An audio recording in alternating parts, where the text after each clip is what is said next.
ஸ்ரீ பேச்சியம்மன் ஜோதிடர்களே அனைவருக்கும் வணக்கம். உங்கள் ஜோதிடர் இளமர் குமரன் பேசுகிறேன். 2026ஆம் ஆண்டு பங்குனி மாதம் சிம்ம ராசிக்கு உண்டான பலன்களை பார்ப்போம். இந்த வீடியோவை சப்ஸ்கிரைப் பண்ணுங்கள், லைக் பண்ணுங்கள், கமெண்ட் பண்ணுங்கள். சிம்ம ராசி நேயர்களே, ராசிநாதன் சூரியன் 8ஆம் இடத்தில் சனியும் அஷ்டமச்சனி நடைபெறும் காலம். மெயினாக உத்தியோகத்தில் இருப்பவர்கள் பூராமே ரொம்ப கவனமாக செயல்பட வேண்டும்.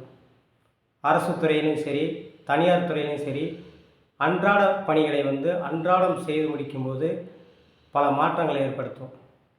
இப்போதைக்கு உங்களுக்கு 11இல் குரு இருப்பது நல்ல ஒரு பொருளாதார ரீதியாக சிக்கல்கள் இருந்தாலும் நல்ல வருவாயை ஏற்படுத்தும். தாமதப்பட்டு வருமானத்தை ஏற்படுத்தும்.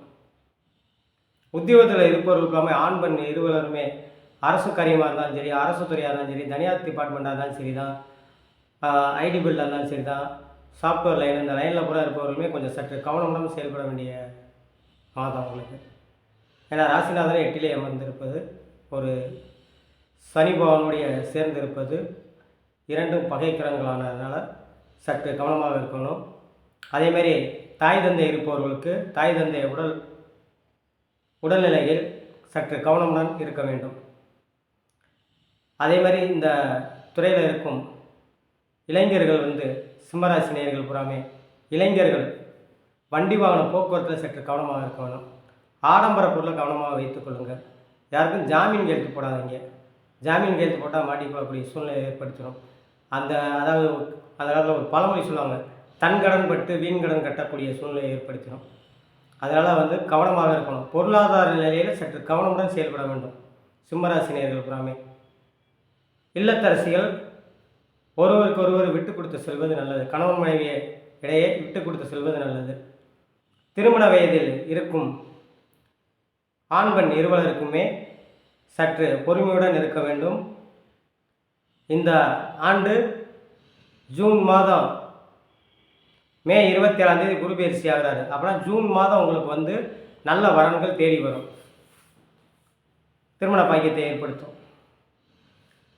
அது வரைக்கும் எந்த துறையாக இருந்தாலும் அனைத்து துறைகளையும் சற்று கவனமுடன் செயல்பட வேண்டும்.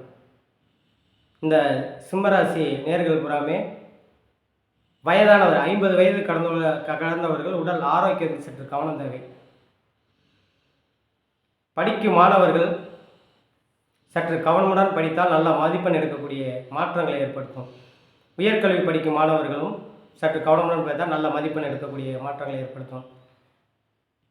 இந்த சிம்மராசி நேயர்கள் பூராமே சனிக்கிழமை தோறும் காலை 9 to 10 கால பைரவருக்கு 2 மிளகு விளக்கு போட்டு அருளிப்பு வாங்கி அர்ச்சனை பண்ணுவது வெகு சிறப்பாக இருக்கும் என்று சொல்லி உங்களிடமிருந்து விடைபெறுகிறேன். ஜோதிட இளமர் குமரன். நன்றி, வணக்கம்.